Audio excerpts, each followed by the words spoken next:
adalah cinta lama, kami PKB untuk masuk dalam pemerintahan tersebut.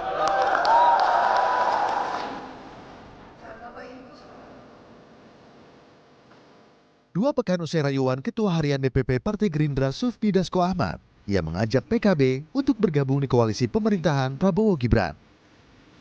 Kamis malam, Ketua Umum PKB Muhaimin Iskandar menemui Ketua Umum Gerindra Prabowo Subianto di tengah mencuatnya wacana Koalisi Indonesia Maju atau KIM+. Pertemuan keduanya berlangsung di Rumah Dinas Menteri Pertahanan di Kompleks Widya Chandra, Jakarta Selatan. Namun, saat ditanya apakah pertemuan ini juga membahas peluang bergabungnya PKB dengan Koalisi Indonesia Maju atau KIM+, Caimin tak menjawab dengan lugas. Caimin justru balik bertanya, apa itu KIM+. Meski demikian, Caimin menyebut dalam pertemuan itu ia dan Prabowo membahas banyak hal, mulai dari soal Pilkada 2024 hingga rencana partainya dengan Gerindra ke depan. Ini membahas negara, ini bukan pilkada saja. Berarti gabung Kim Plus, Gus. Gabung Kim Plus nggak, Gus? Gabung Kim Plus nggak, Gus? Kim Plus itu apa? Kim Plus? Apanya Kim Jong Il ini? Oke ya, makasih ya. Apa sih bahasanya dikit aja, Gus? Semua kita bahas. Semua. Negara itu maksudnya apa, Gus? Pembahasan negara itu. Pembangunan yang akan datang yang harus kita lakukan bersama-sama. Intinya PKB Gerindra siap mensukseskan pemerintahan yang akan datang. Usai pertemuan itu, Ketua Umum Partai Gerindra sekaligus Presiden terpilih Prabowo Subianto menyebut ia diundang ke acara Muktamar PKB. Prabowo pun mengatakan akan memenuhi undangan Caimin itu.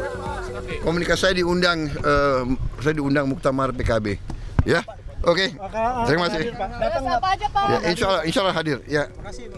Ketua Harian DPP Partai Gerindra Sufmi Dasko Ahmad mengakui pertemuan itu turut membahas Pilkada 2024. Tak hanya itu, Dasko juga menyampaikan Caimin mengundang Prabowo untuk hadiri Muspimnas dan Muktamar PKB.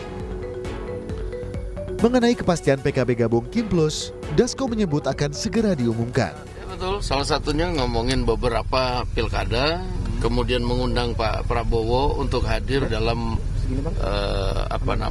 acara Muspimnas sekaligus Kongres Muktamar. Nah, itu. Kalian spesifik soal DKI nggak, Bang? Tadi banyak macam-macam bicara juga soal DKI. Bang, berarti PKB ya. udah fix masuk Kim Plus, Bang? Ya nanti ada waktunya kita akan umumkan. Pengamat politik Ujang Komarudin menilai pertemuan antara Caimin dan Prabowo sinyal PKB bakal bergabung di KIM+. Menurut Ujang, jika PKB resmi bergabung dengan KIM+, maka nasib mantan Gubernur Jakarta, Anies Baswedan, akan pupus untuk maju kembali di Pilgub Jakarta. Ya, saya sih melihatnya bahwa ya PKB bisa saja ingin gabung ke pemerintahan. Di saat yang sama juga soal Pilkada Daerah Khusus Jakarta yang kelihatannya PKB bisa saja bergabung dengan KIM atau KIM+. KIM+ kita tahu bahwa ya di luar KIM ada plus, bisa jadi yang plusnya itu ada PKB yang bergabung, ada Nasdem yang join, lalu juga ada PKS yang ancang-ancang untuk masuk pemerintahan. Nah, kalau ketiga partai tersebut gabung dengan KIM, maka ya sempurna sudah KIM+ itu. Kalau sudah seperti itu ya kemungkinan Anies ditinggal menjadi sebuah kenyataan. Lantas, apakah PKB akan beralih haluan dari Anies Baswedan ke Ridwan Kamil di Pilgub Jakarta dan bergabung dengan Koalisi Indonesia Maju atau KIM+? Tim Liputan, Kompas TV. Di tengah wacana atau kencangnya wacana pembentukan Koalisi Indonesia Maju atau KIM+, Ketua Umum PKB Muhaimin Iskandar atau Caimin ini menemui Ketua Umum Partai Gerindra sekaligus Presiden terpilih Prabowo Subianto. Apakah ini kemudian menegaskan PKB akan bergabung di Koalisi Indonesia Maju kemudian membentuk KIM+? Kita bahas bersama Direktur Eksekutif The Political Literacy ada Gun-Gun Herianto. Kang Gun-Gun, selamat sore. Terima kasih sudah bergabung bersama kami di Rumah Pilkada, Kang Gun-Gun. Jadi ini pertemuan antara Caimin dan Prabowo ini jadi sinyal kuat ya PKB bakal gabung di KIM+? Iya, ini merupakan sinyal komunikasi politik yang kian intens ya di antara PKB dengan Koalisi Indonesia Maju. Saya membaca bahwa memang ada berkelindan ya antara potensi pembentukan pemerintahan bulan Oktober itu dengan persuasi kandidasi pilkada. Jadi ini sepertinya ruang komunikasi yang dimanfaatkan Maidov oleh Kim untuk kemudian mempersuasi Nasdem dan mempersuasi PKB. Begitu. Oke. Jadi ini gabung ke Kim Plus ya yang dibahas dan juga sekaligus gabung ke pemerintahan Prabowo Gibran nanti berarti? Gitu ya? Ya kan yang pasti PKB. Iya, jadi PKB itu sedang dipersuasi untuk menjadi bagian dari pemerintahan Pak Prabowo yang akan dilantik bulan Oktober. Dan ini tentu menjadi ruang negosiasi juga bagi Prabowo, Gerindra, dan partai-partai yang bergabung di Kim untuk mengubah peta pilkada Jakarta. Salah satunya tentu yang akan menjadi pengubah peta itu kan keberadaan PKB ya. Karena apa? PKB kan kemarin sempat di DPD-nya menyebut nama Anies Baswedan. Dan kalau kita perhatikan ketika misalnya PKS, kemudian Nasdem, PKB berubah haluan, tentu akan mengubah secara signifikan peta Jakarta. Ini yang saya baca ada potensi perubahan-perubahan konstelasi itu jika kemudian ruang negosiasi yang dilakukan oleh partai-partai tersebut berlabuh di kesepakatan politik begitu ya. Tetapi sekarang kan faktor-faktor determinan terjadinya kesepakatan itu masih bersifat cair hingga menurut saya detik-detik terakhir proses kandidasi, sehingga wajar kalau beberapa hari ke depan kita akan disuguhkan perjumpaan-perjumpaan politik yang kian intens, terutama melibatkan partai yang di luar Kim. Sebut aja pertemuan mungkin dengan Nasdem, pertemuan dengan PKB, pertemuan termasuk juga kita tidak bisa menafikan juga PKS. Jadi setelah PKB ini siapa kemungkinan, Kang Gun-Gun? Ya kan PKS kan sudah mulai bertemu dengan Kim ya kan, kemudian PKB, Nasdem, nah sekarang tinggal posisinya adalah PDI Perjuangan. Nah kalau itu semua kemudian berada dalam satu ruang negosiasi dan berlabuh dalam konteks kesepakatan, tentu ini akan jadi sinyal buruk bagi posisi Anies Baswedan sebagai salah satu kandidat yang potensial. Kita bahas ruang negosiasi seperti yang Anda maksud, ini pilkada atau kursi di pemerintahan nanti, kursi menteri? Ya jelas ya, semua partai itu rata-rata berkeinginan menjadi bagian dari kabinet. Ya, artinya memang seperti Mbak Maidov tadi sampaikan, ini tidak akan terpisahkan nih. Pembentukan pemerintahan dalam konteks ini adalah power sharing di kabinet, dan itu pasti salah satu imbasnya dalam konteks ZOFA-nya atau Zone of Possible Agreement-nya itu adalah tawaran juga di momentum kontestasi terdekat dalam pilkada. Karena Oktober dengan November ini kan berdekatan, sehingga pasti ruang negosiasi sama. Pilkada artinya PKB ngajak Kim Plus ini, Kim ini ngajak PKB untuk gabung dukung RK begitu ya di Jakarta ya? Ya, saya menduga akan ada juga persuasi ke situ. Nah, tinggal sekarang apakah PKB di Jakarta ya akan tetap dengan skema awal, atau karena misalnya tadi ya bahwa negosiasi itu harus menerima dan memberi, maka pasti itu menjadi salah satu cara ya Kim untuk kemudian memasukkan list negosiasi pilkada ini gitu. Jadi wajar kalau kemudian posisi PKB akan mempertimbangkan banyak hal, termasuk bukan hanya aspek pilkada di beberapa daerah, tapi juga akomodasi politik di kabinet Prabowo pasca Prabowo dilantik nanti. Oke, tapi yang paling dekat ini adalah momen pilkada begitu ya. Tadi kan Anda sempat menyinggung soal perubahan peta politik kalau nanti memang PKB resmi gabung ke Kim, jadi Kim Plus begitu. Akan ada dampaknya tentunya selain peta politik, termasuk juga hangusnya tiket bagi Anies Baswedan untuk melaju di Pilkada Jakarta begitu? Ya, itu menjadi sangat potensial untuk kemudian tidak ada partai yang pengusung tidak bisa melampaui threshold ya 20% kursi DPRD atau suara sah di daerah yang bersangkutan, dalam konteks ini Jakarta.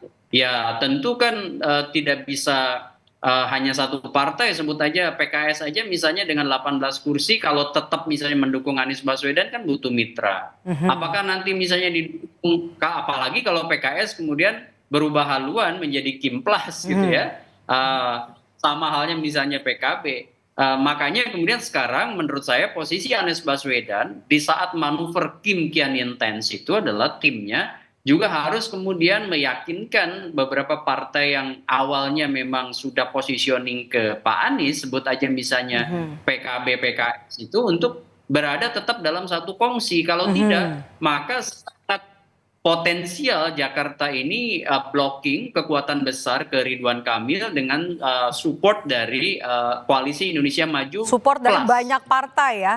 Partai Kim aja sudah banyak nih kan, bahkan juga belum bisa menggodok nama nih, belum bisa memutuskan nama siapa nanti yang akan menjadi calon RK gitu. Ini semakin banyak, artinya perebutan untuk menjadi pendampingnya RK ini jadi justru lebih berat begitu ya? Ya, itu juga menjadi dilematis. Semakin banyak kekuatan yang bergabung, juga tidak mudah untuk menentukan wakil, meskipun mungkin di atas kertas bisa aja kalau kemudian dia menjadi satu-satunya kandidat. Kalau cuma lawan kandidat independen misalnya bisa aja yang dimunculkan, nah itu tentu dari sisi kualitas kontestasi itu menjadi tidak menarik begitu ya.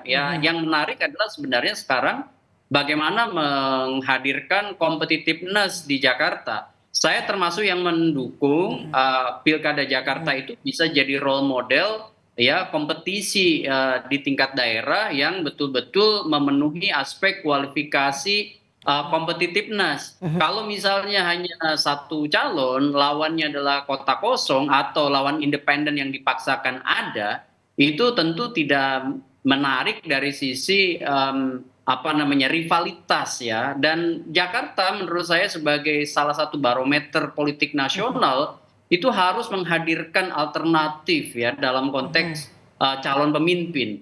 Toh menurut saya itu juga jadi tugas dan tanggung jawab partai politik untuk menghadirkan suasana demokrasi elektoral yang kompetitif.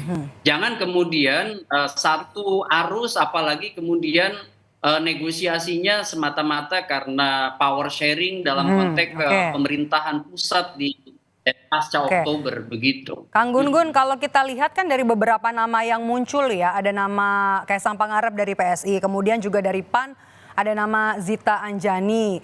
Kalau kita lihat Kaisang justru spanduknya sudah banyak nih ya di Menteng Jakarta Pusat. Kalau Anda lihat mungkin nggak nama-nama ini atau siapa nama-nama yang kemudian bisa diterima oleh partai-partai yang kemudian akan bergabung dengan Kimplas seperti PKS dan juga PKB?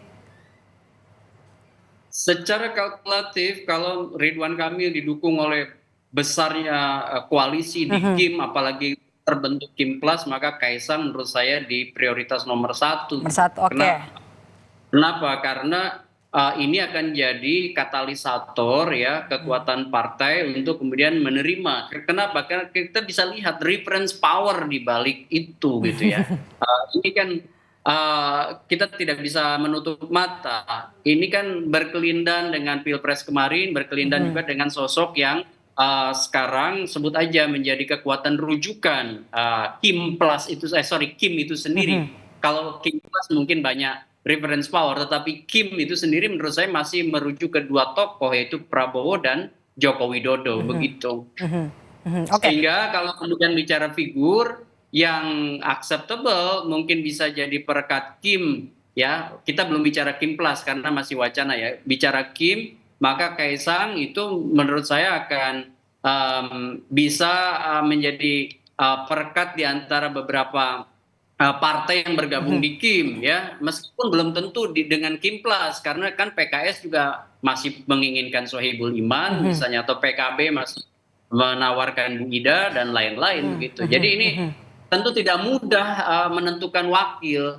Cuman masalahnya partai-partai dihadapkan pada pilihan yang terbatas berbenturan dengan pembentukan pemerintahan, dan partai punya kepentingan untuk punya jatah di kabinet. Itu yang kemudian saya kira ya hitung-hitungan di atas kertas ada benefit of office atau keuntungan dalam kekuasaan yang ditawarkan sebagai bagian dari politik akomodasi, sehingga kemudian banyak partai yang awalnya dikongsi berbeda itu potensial untuk menjadi bagian dari Kim juga gitu. Oke. Jadi kalau kita lihat dari komunikasi politik yang ditunjukkan oleh PKB setelah kemudian bertemu dengan Kaisang Pangarep, kemudian juga bertemu dengan Prabowo Subianto, ini semakin kuat ya sinyalnya ya. Sudah bisa dipastikan ya akan berlabuh kemudian di Kim dan jadi Kim Plus? Kalau dipastikan sih belum ya, tetapi bahwa probabilitasnya itu lebih besar iya. Tinggal sekarang apakah kemudian negosiasi di antara partai-partai di luar Kim itu tuntas atau tidak, kan begitu, terutama menyangkut bukan hanya soal probabilitas perolehan suara dari pasangan calon yang dimajukan di pilkada, tapi juga bicara soal keuntungan dalam kekuasaan kabinet.